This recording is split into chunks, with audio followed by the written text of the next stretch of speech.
ሰላም ጋይስ እንዴት ናችሁ? ሰላም ናችሁ? እንኳን በደህና መጣችሁ። ዛሬ ማውራችሁ በዚህ ጉዞ ላይ በጣም ካጋጠመኝ ነገር ነው የምነግራችሁ። ሽሁወ ብቸኝነት እንዲህ መጥቶ ማለት ነው እንዲህ በወፍራሙ ነው ያቀፈኝ። በጣም ነው ብቸኛ የሆንኩት። ኖ ዘመድ፣ ኖ ፋሚሊ፣ ኖ ጓደኛ፣ ይሄ ሁሉ በቃ ብቻዬን ነው ያለሁት።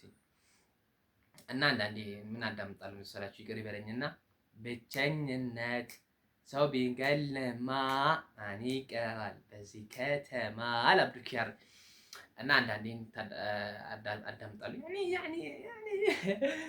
እና ለምንድን ነው አንዳንዴ ደግሞ ለምንድን ነው እኔ ብቻዬን የሆንኩት ብዬ ራስን ስጠይቅ አሁን እኔ አሁን 19 ዓመት ነው በቅርቡ 19 ያዝኩትኝ እና ምንድን ነው እኔ ብቻዬን የሆንኩበት ብዬ ዞር ብዬ አካባቢዬን ሳይ አንዳንዱ ትምህርት ቤት እየተማረ ነው። እኔ ትምህርት ትቻለሁ። እኔ የተውኩት 9ኛ ክፍል ላይ ከዛሬ 3 ዓመት በፊት የተውኩትኝ 3 ዓመት እንኳን አልሆነኝም። ዘንድሮ 12ኛ ክፍል ተፈትኜ ነበርኩ። ለምንድን ነው የተውኩት? ተውት፣ እሱ በሌላ ጊዜ እነግራችኋለሁ። እና አንዳንዱ ትምህርት ቤት ነው፣ አንዳንዱ ደግሞ ከቺኮች ጋር ይላላጣል ምናምን ነገር፣ አንዳንዱ ደግሞ በማይሆን ነገር ጊዜ ያሳልፋል። እኔ ደግሞ ማሰበው 24 ሰዓት መቼ ነው ብር የምኖረኝ? መቼ ነው ቤተሰብ ማስደስተው? መቼ ነው እንደዚህ ነው ራስን ማስጨነቀው? ከዛኛው ሰውዬ ጋር ስታወሩ አትግባቡም።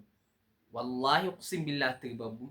እንዴ እሱ የሚፈልገው ጊዜውን በማይሆን ነገር ማሳለፍ፣ አንተ የምትፈልገው በዚህ። እንዴት የምትግባቡት? እሱ 24 ሰዓት ማውራት ትፈልገው እገሌ እኮ አንተ እንደዚህ ያለችኝ፣ አንተ እንትና እኮ እንደዚህ ያለችኝ ምናምን ከችጎች ጋር መላላጥ ምናምን።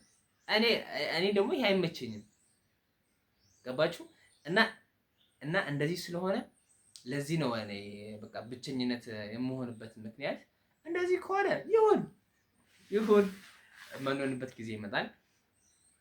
እና ብቸኝነት እንዲህ አቅፎኛል በወፍራሙ ነው ምናችሁ። እንግዲህ ኢንሻአላህ እንላቀቃለን በቅርቡ።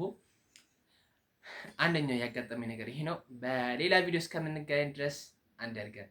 ቸር ሁኑ።